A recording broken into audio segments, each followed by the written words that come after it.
Good morning! Good morning po sa inyong lahat. Ito, sorry po it's a rainy day dito po sa Michigan today. It is Thursday morning, back to lamig. And I'm just leaving our local library to return a book that I borrowed. And now I'm on my way to work. So, magandang umaga po sa inyo lahat. I hope maganda inyong kalagayan. I pray that you are blessed. Again, if you haven't seen my previous videos, there was one video where I talked about the prayer of Jabez. And there was one prayer, part of the prayer was he was asking for God to bless him.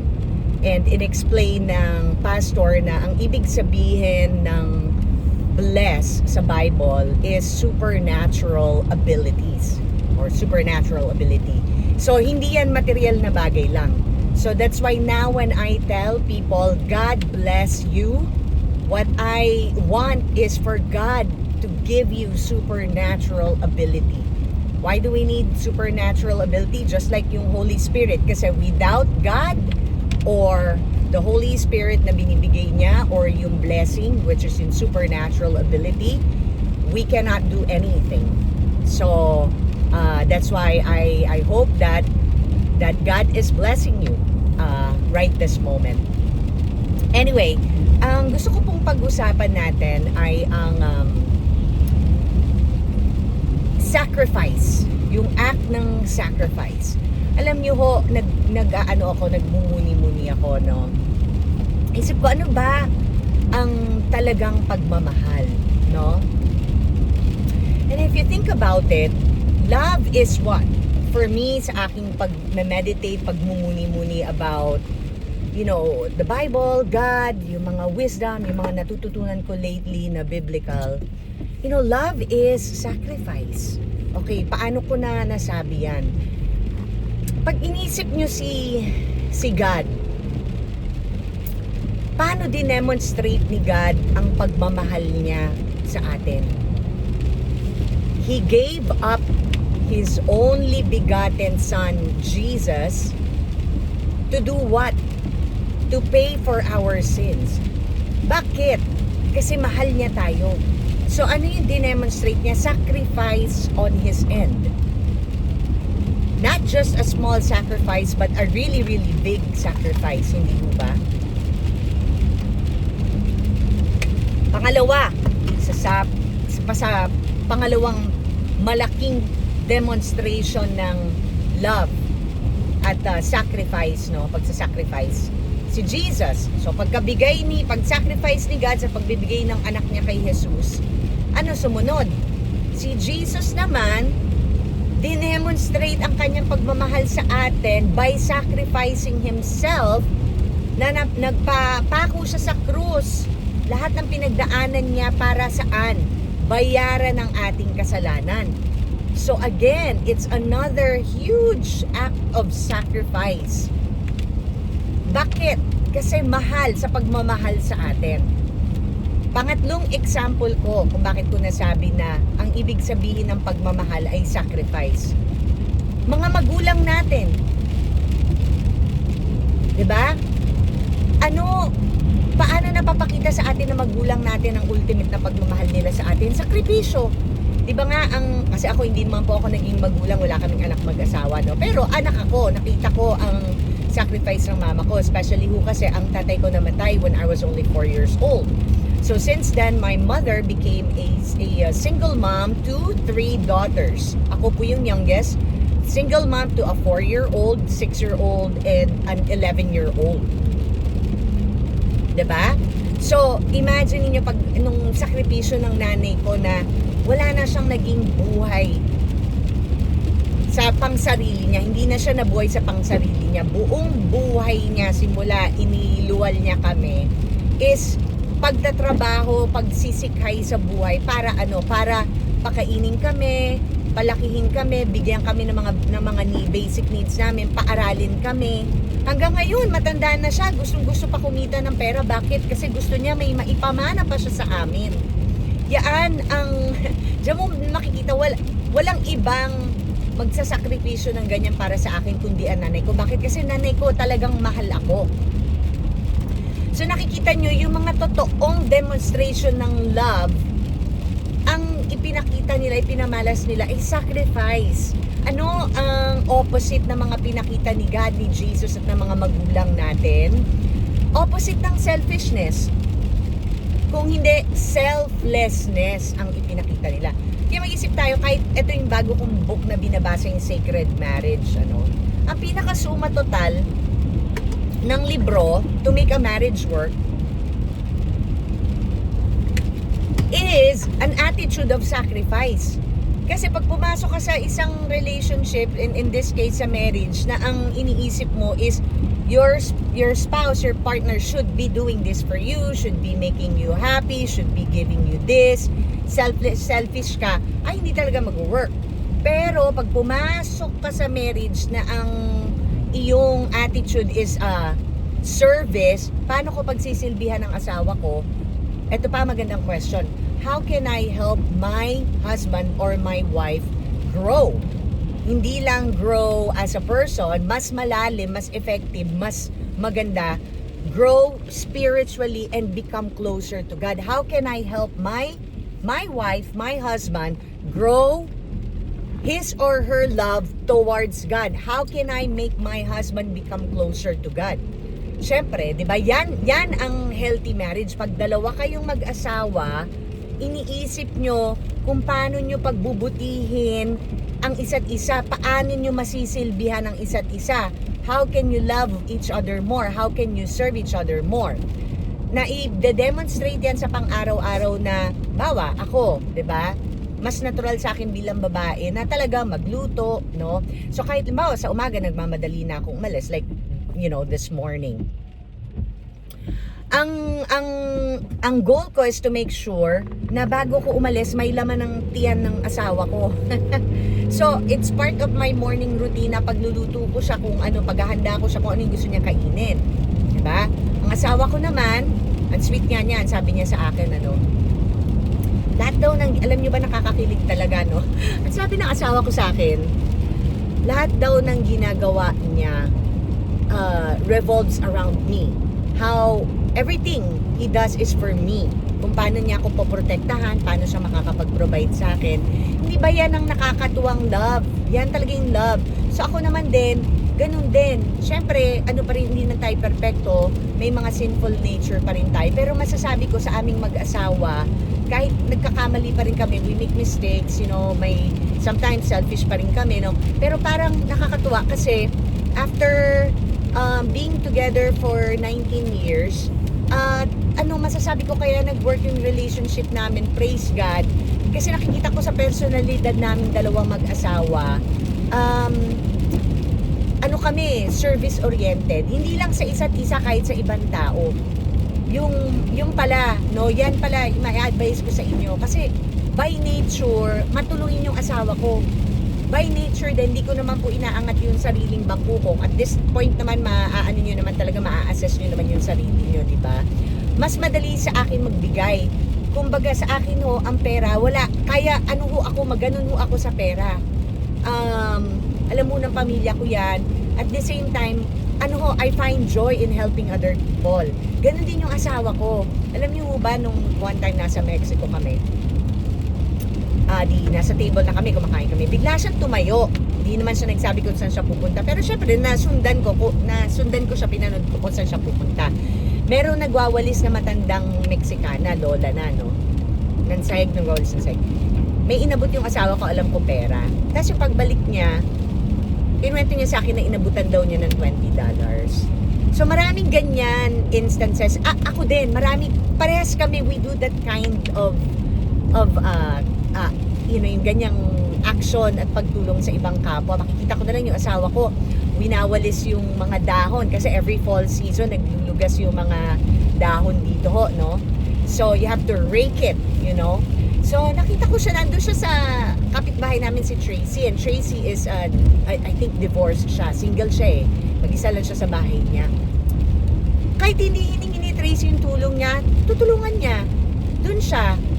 Tapos may one time pa, winter. E di lamig sa labas, no? Nakita ko tumakbo siya. Palabas, nagmamadali. No, sabi ko, ano nangyari? Ginawa mo, hinahabol daw niya kasi yung aming mail person, yung nagde-deliver ng mail namin. Kasi around holiday season yan, inabutan niya ng pera for Christmas. So, you know, by nature, masilbi. Eh, yan ang importante na qualities pala na hahanapin natin sa partner natin. Kung kayo ay single pa, I suggest, alam niyo yung spirit ng generosity. That's a big deal. Because generosity is not really just giving out money or material things. Generosity, pag generous sa isang tao, hindi lang material yan. Spiritual, kumbaga, emotional. May karakter yan na generous yan magbigay ng pasensya, generous yan magbigay ng pagmamahal, generous yan magsilbi, no? But anyways, going back to my point, yung dinemonstrate ni God, ni Jesus, mga magulang natin, and in a marriage, the biggest requirement for a marriage to work, baga kung isa-summarize ko, dapat parehas kayo ng attitude nyo, hindi to take, but to give. How can I give more? How can I serve more? How can I help more? So, kung isa pa na gusto kong i-point out sa atin na sana mag-i-reflect natin talaga, gawin na nating ano yan, mantra sa buhay natin, goal sa buhay natin. You know, this is eto kumbaga, ito na yung isa sa mga point ko pala. I'm glad na re-remember ko na, no.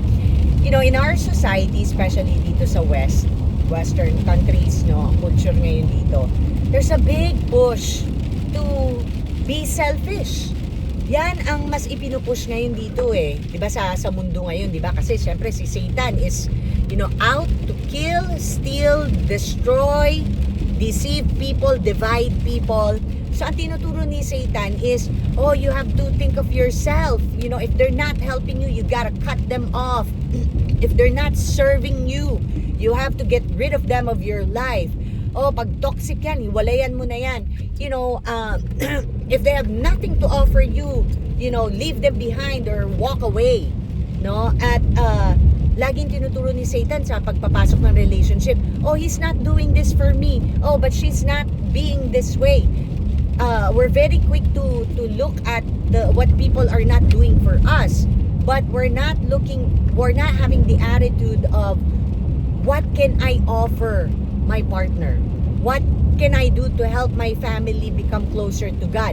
What can I do to help my, let's say, subordinates? Kung ikaw boss ka, anong pwede kong gawin para matulungan pa mag-grow ang mga empleyado ko? Anong pwede kong makontribute sa office environment ko para mas maging peaceful? Ang society natin ang tinuturo is how to become more selfish, no? But let's go back sa tinuturo ni God sa atin. Kahit si Jesus, di ba, laging tinuturo sa atin, turn the other cheek, give, be generous. It's better to give than to receive. Pa ba mga turo ni Jesus sa atin? Forgive your enemies, pray for them. Alam nyo ho, yan, kung ano kayo, no, if you are a wise person, titignan nyo ho, isipin nyo kung bakit yan ang ina-advise sa atin. Ina-advise sa atin yan because it is for our own good. We are designed to think of other people. Kaya, pag may mga problema ho kayo sa buhay, parang if you feel like you don't have a lot of joy, ang advice ko po is isipin nyo ho kung ano yung iniisip nyo. And most of the time, I can guarantee you, is because you have become so self-absorbed. Pag wala ho kayong joy, hindi ko kayo nakakaramdam ng joy sa puso nyo, probably what you've been doing is only thinking about yourself. Alam niyo ba, kahit depressed kayo, be careful, ano? Hindi ka naman ho sinasabi na wala ho kayong karapatan malungkot or something like that. Pero minsan pag sumobra na ho, yung pag-iisip nyo ng problema nyo, hindi nyo ho napapansin, you have become selfish and self-absorbed. Kasi ano nangyayari, kayo lang, isip lang kayo ng iniisip, isip lang kayo lahat ng problema nyo. A lot of times, it could be a problem na, I don't have enough money. I don't have resources. Oh, I'm not getting this promotion. I'm worried I'm not gonna get this promotion. Oh, I'm worried I'm not gonna get married. Oh, I'm worried I'm not gonna get enough money. Oh, I'm worried I can't go on this vacation. So, kung mapapakita, kung talagang titignan nyo, what do you call this? Kung inyo pong sisipatin ang inyong iniisip na problema, it's a lot of times it's because you're worrying about something you don't have, so therefore selfish, self-absorbed. Kaya be careful ho na kayo ay masyadong nagru-ruminate, masyadong nagtatambay sa isip nyo ng mga problema nyo. The antidote is the opposite, which is what?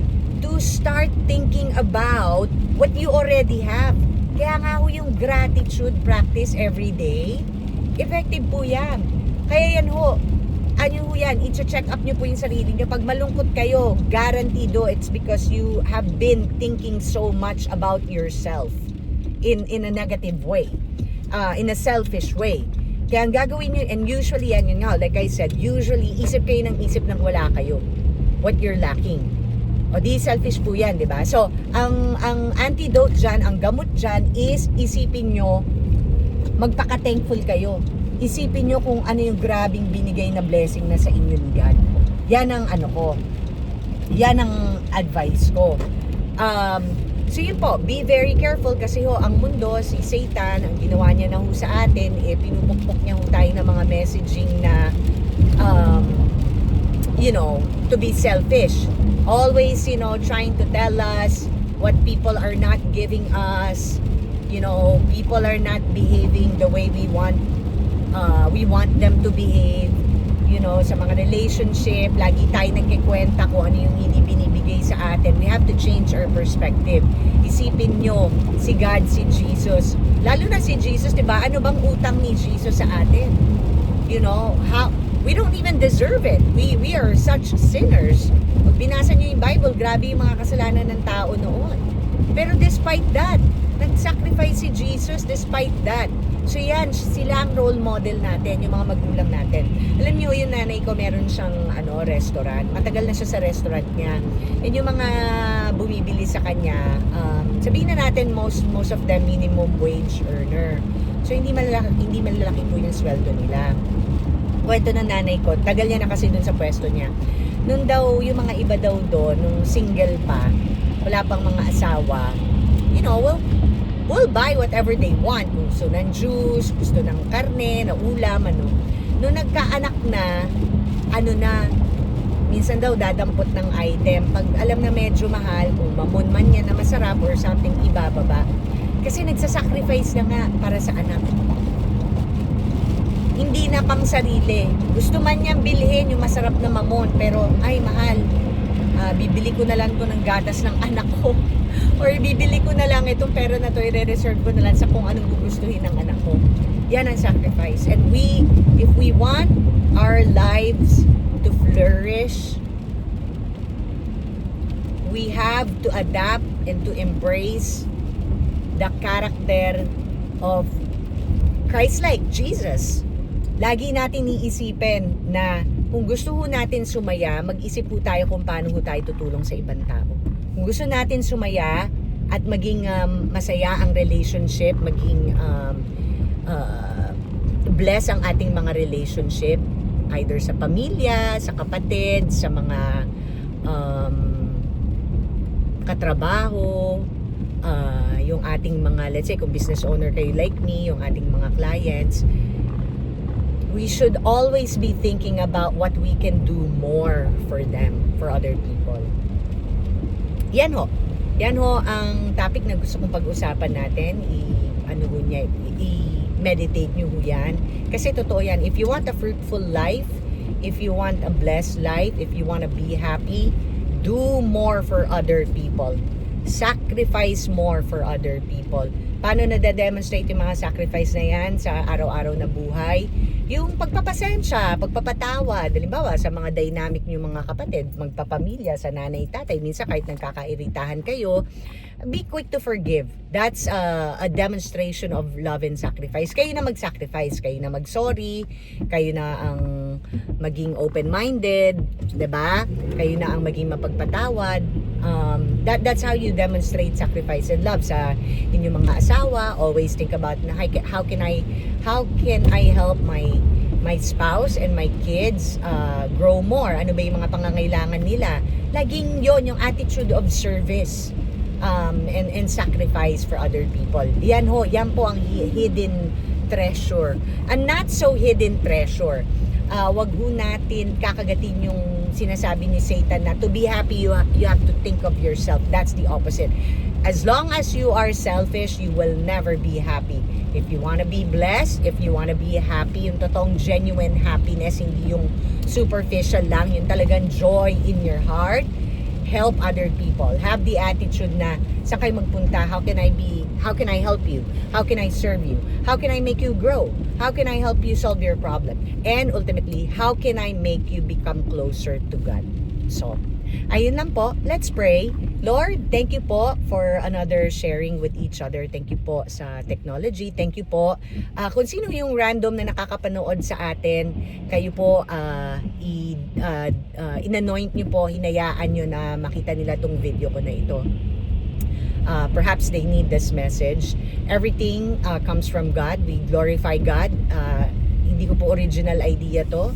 Everything comes from God. It's because through me, God wants to bless you. God wants you to have a better life. Perhaps you need this message in order to improve, in order to become more selfless instead of selfish. Lord God, we thank you sa lahat-lahat po, kahit o sa dami-dami naming kasalanan sa mundo, kasalanan sa inyo na di-disappoint namin kayo, wala ho kayong sawang magmahal sa amin. Yung home picture ni Jesus Christ na sinesave niya yung nag-iisang naligaw na sheep, parang ganun ho kami. Importante ho kami, ang bawat isa sa amin sa inyo, at ayaw niyo ho kaming mapariwara. Thank you, Lord. Bigyan niyo ho ang bawat isa sa amin ng Holy Spirit. Kasi without your Holy Spirit, without your blessing, your anointing, we cannot do anything. So, we pray to you, God, na kung sino ho itong nanonood ng video ko na mas mapalapit pa ho sana siya sa inyo. Bigyan niyo ho kami ng spirit of generosity. Bigyan niyo ho kami ng spirit of service. Bigyan niyo ho kami ng desire to know you more, God. Bigyan niyo ho sana kami ng desire at ng grace para mas maging selfless kami, na mas maging service-oriented kami. So, ayun po, God. Thank you po for everything. And we lift up everything to you, oh Lord God. In Jesus' name we pray, amen. So, ayun po guys. And once again, tapos na ho ang ating sharing. Ito, nandito na ho ako sa work. Magsisimula na ho ulit maghanap buhay. Anyway, God bless you all po. Until next time. Bye-bye po.